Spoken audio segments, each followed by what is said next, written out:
Hello, my young friends. Welcome to Sunday School.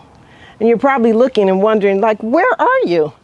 Well, I'm sitting in a favorite spot of many of you, the climbing tree over by Davis Hall.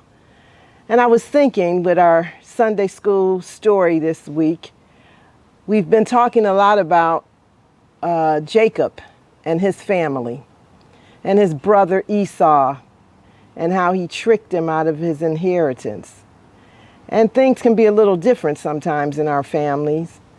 And how Rebecca, their mom, told Jacob, you better go stay with my family for a little bit because you really did make your brother Esau very mad.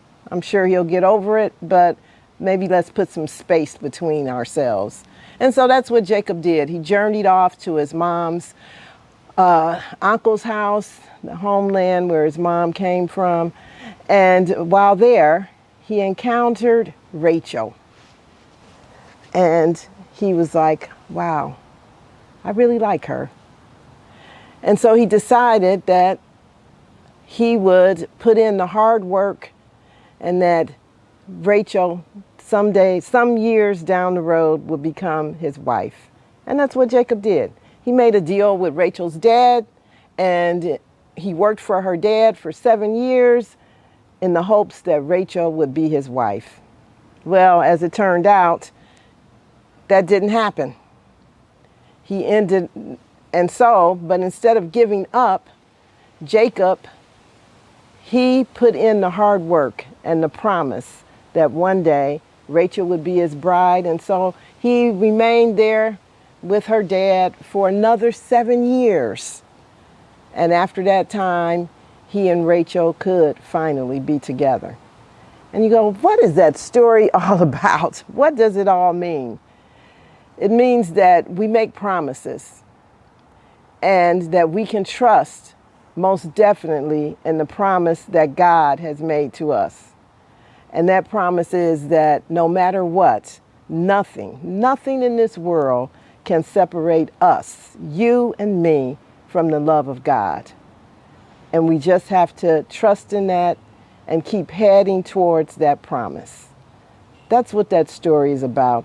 And you can find it in Genesis chapter 29, starting with the 15th verse. So look for that in your packet.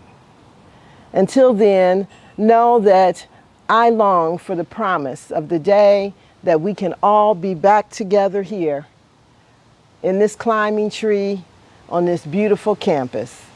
But until then, stay safe and stay healthy and know that wherever you are, God travels with you. Pray with me.